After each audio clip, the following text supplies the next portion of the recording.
من الحاجات الجميلة اللي اتعلمتها من كتاب الاتوميك هابتس بتاع اللي هو العادات الذرية، انه دايما عايز تبني اي عادة خليها دايما الموضوع يبقى سهل واكسسبل بالنسبة لك.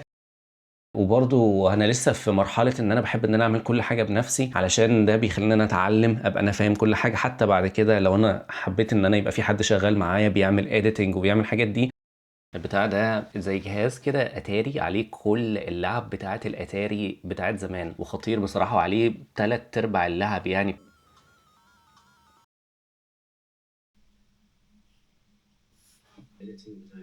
بما ان انا مؤخرا بدات ان انا اعمل الحلقات من سلسله تاهت والاناهه، اللي هو يعني زي برنامج كده على الخفيف كده بجاوب فيه على الاسئله، بس بشكل طويل شويه او بشكل مفصل شويه، على الاسئله بقى اللي لها علاقه بقى بالسفر، الثانويه العامه، المذاكره، التخطيط، مش عارف ايه الحاجات دي كلها، اي حاجه يعني انا مريت بيها وليا خبره فيها فاقدر افيدكم بيها لو انتوا سالتوني يعني او كده. فغيرت السيت اب بتاع الاوضه اللي انا بقعد فيها، عملت المكتب يبقى موجود في المكان ده، ورتبت الحته دي شويه. وهنا ده اللايت بوكس بتاعي هيكون هنا، ده مالناش دعوه بيها، دي شنطه الجيم. وهنا المفروض المكان بتاع الكاميرا بيبقى محطوطه هنا، انا بس حاططها هنا دلوقتي، بس المفروض ان هو مكان هيبقى هنا. المشكله ان الاوضه مساحتها مش كبيره قوي، وانا شغال بعدسه 35، فالعدسه 35 محتاج ان انا اكون يعني على الاقل محتاج، يعني لو كان الدولاب ده مش موجود، هو الدولاب ده هو بيلت ان موجود في البيت يعني، فلو كان الدولاب ده مش موجود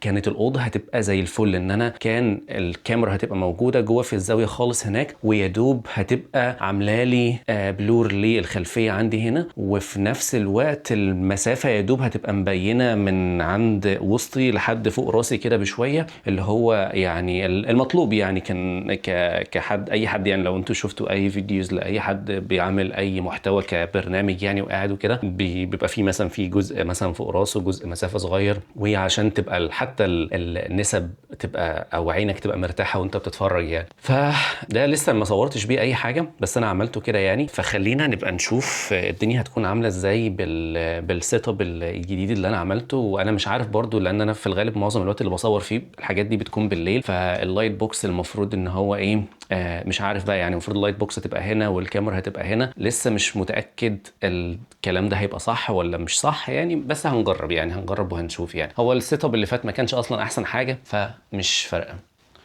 في برضو انه لسه انا برضو بعمل الايديتنج والحاجات دي كده بشكل يعني بس اللي هو جامب كاتس كده، اللي هو بقطع بس وخلاص وبلزق في بعضه، مش بحط عارفين الحاجات الموشنز اللي بتظهر على البتاع. الحاجات دي المشكله ان هي هتاخد وقت كبير قوي ان انا عشان اعملها، وعلشان حاجه زي كده لو اتعملت فيبقى الغرض من الموضوع هياخد مني، او يعني ان انا اجاوب على سؤال هياخد مني ايديتنج ابن لذينه يعني، هياخد وقت طويل قوي. فانا ما عنديش الوقت ان انا اقعد اعمل حاجه زي كده، وفي نفس الوقت ما معيش الريسورس ان انا اقدر اجيب حد يشتغل يعمل الحاجات دي. وبرضو انا لسه في مرحله ان انا بحب ان انا اعمل كل حاجه بنفسي، علشان ده بيخليني انا اتعلم ابقى انا فاهم كل حاجه. حتى بعد كده لو انا حبيت ان انا يبقى في حد شغال معايا بيعمل اديتنج وبيعمل الحاجات دي، يبقى انا فاهم او يعني قادر ان انا ادي رؤيه اخراجيه للموضوع. يعني انا حابب انه في النهايه يبقى الرؤيه الاخراجيه بتاعتي انا هو فورمات جديد انا بجربه اما نشوف. ما حدش يعني خد باله من الكوبايه الجديده دي، كوبايه جديده اصغر شويه من الكوبايه اللي قبل كده اللي كنتوا بتشوفوها في الفلوجز اللي فاتت. التانيه كانت اكبر من دي حوالي مره ونص حجم دي، فانا لما بحب اعمل النسكافيه بعمله يعني بحبه ان هو يبقى تقيل شويه، ففي كوبايه زي دي مثلا بعمله حاجه قد كده. في الكوبايه التانيه بتحس ان هو تفه يعني، تحس ان هو حته ايه اللي انت عامله ده، فما كانش بيبقى شكلها حلو كده ومش مرتاح فيه، بس ده كده احسن بكتير يعني.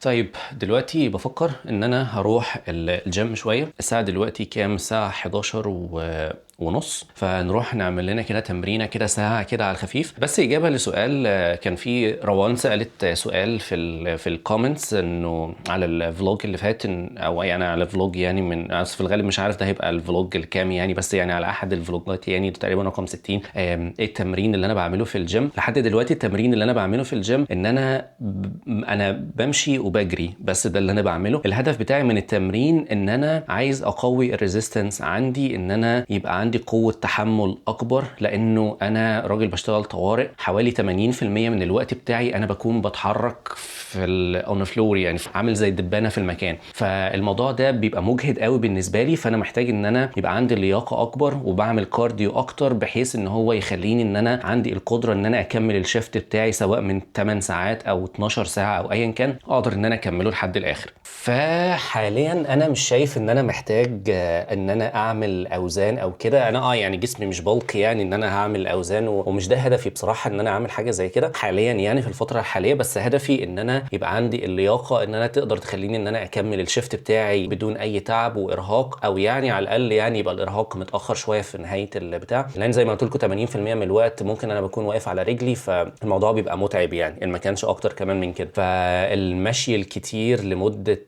ساعه انا مش بمشيها، انا بكون يعني عارفين اللي هو الهروله اللي انت بتبقى ماشي بسرعه يعني، او جري، وبيبقى فيه كمان ريزيستنس ان انا البتاع بيكون مايل شويه، فده بيخلي ان انا احرق اكتر. فيعني بيبقى هدفي يعني في النهايه ان انا ممكن احرق مثلا 500 كالوري مثلا او حاجه زي كده في التمرينه الواحده، فيعني كويس زي الفل. بعد كده هبتدي ان انا اعمل بقى هبتدي ان انا ممكن اشيل اوزان، اعمل اي حاجه من الحاجات دي، نعمل شويه عضلات مش مشكله، بس حاليا خلينا على قد اللياقه بس. فيلا بينا تعالوا نروح الجيم. من الحاجات الجميلة اللي اتعلمتها من كتاب، فين الكتاب اللي هو كان بتاع الاتوميك هابتس، بتاع اللي هو العادات الذرية، انه دايما عايز تبني اي عادة خليها دايما الموضوع يبقى سهل واكسسبل بالنسبة لك. فدايما بخلي الشنطة بتاعت الجيم تبقى جاهزة. دي الشنطة فيها ازازة المية، فيها السماعات، فيها الهدوم اللي هو عشان وانا خارج الدنيا بتبقى ساقعة فانا اكون لابسها، ومن هنا من البيت اكون انا لابس اللبس بتاعي وخلاص اللي انا هروح العب بيه، بحيث ان ما بقاش حاسس بمجهود ان انا لسه هجهز الميه ولسه هدور مش عارف السماعات انا حاططها فين ومش عارف، ولسه هحط اللبس، ومره هنسى حاجه، ومره مش عارف ايه. كل حاجه محطوطه في الشنطه، يا دوب اخدها واطلع بيها اجري على الجيم. حتى الميه مش لازم تكون مليانه، هناك في مكان بنملى فيه ميه نظيفه وخلاص وزي الفل. طيب كده تمام، يلا بينا.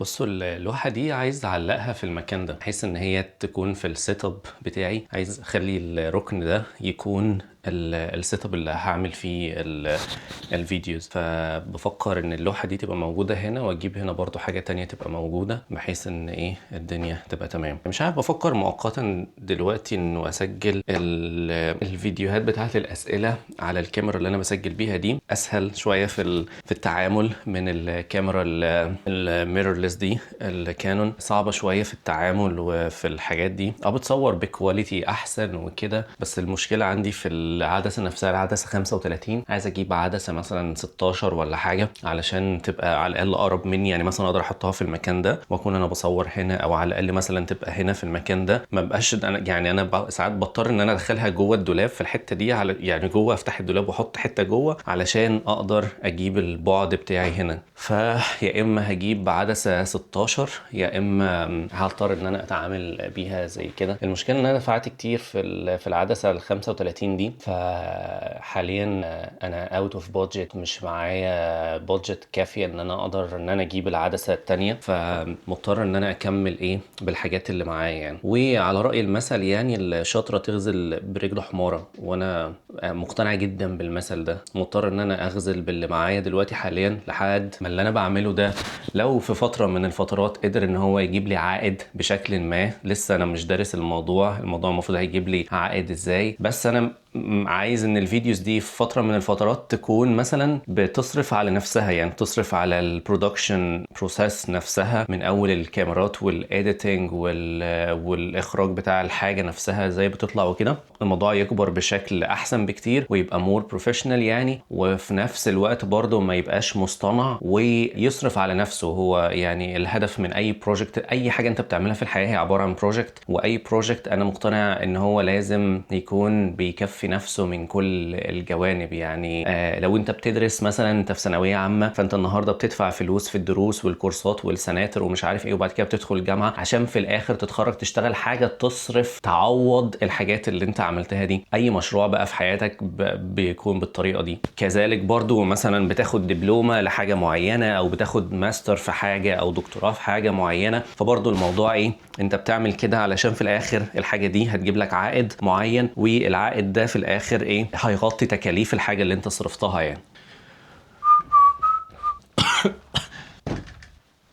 بصوا، عارفين البتاع ده ايه؟ البتاع ده زي جهاز كده اتاري عليه كل اللعب بتاعت الاتاري بتاعت زمان. جهاز خطير. النوع بتاعه اسمه انبرنيك او حاجه زي كده، مش عارف الاسم باين ولا لا، بس الكنترولز بتاعته حلوه من هنا، وفي نفس الكواليتي بتاعت الدراعات بتاعت الاتاري والحاجات بتاعت زمان قوي، وخطير بصراحه، وعليه 3/4 اللعب يعني بتاعت زمان يعني. خطير. بصوا، مش عارف سامعين الصوت ولا لأ. كل اللعب بتاعت زمان البتاع ده فظيع. انا في الغالب يعني انا جايبه علشان يعني النوستالجيا اللي في الموضوع نفسه، يعني الاصوات بتاعت الحاجات بتاعت زمان والحاجات دي. فانا ما كانش عندي اتاري زمان وانا صغير، فعندي زي نقص شوية من البتاع ده، فعشان كده جبته وانا كبير، وانا عديت ال 30 سنة، فبس يعني. عملنا الايديتنج بتاع الفلوج رقم 61 تقريبا او 62 الحمد لله. فالمفروض ان هو هينزل الساعة 5 في ميعادنا عادي. هيكون عن رحلة كده، روت تريب للصد رد كده للمحيط الأطلسي. المحيط الأطلسي يعني هو موجود يعني موجود على غرب بريطانيا يعني كده. فالموضوع الموج بتاعه بيبقى عالي جدا، درجة الحرارة بتاعة المحيط يعني تقريبا، لأن هو بيبقى ديب جدا، فدرجة الحرارة بتاعة المية بتاعته حتى لو الشمس ايه الدنيا بتبقى ساقعة، مش زي مثلا درجة حرارة البحر. مثلا لو احنا بتتكلم مثلا عندنا على الساحل الشمالي، عندنا مثلا، مش بتكلم على الساحل الشمالي اللي هو الساحل الناس بتروح على الساحل الشمالي، ماهيش مليان البحر المتوسط كله يعني، درجة الحرارة بتبقى اخف شوية، لانه المية جاية من محيط بس عن طريق المضيق نفسه، وفي المية تحس ان هي محفوظة يعني في البتاع. فهو بحر، الناس بقى بتوع الجغرافيا يعني عارفين الفرق ما بين البحر والمحيط وكده يعني. فبس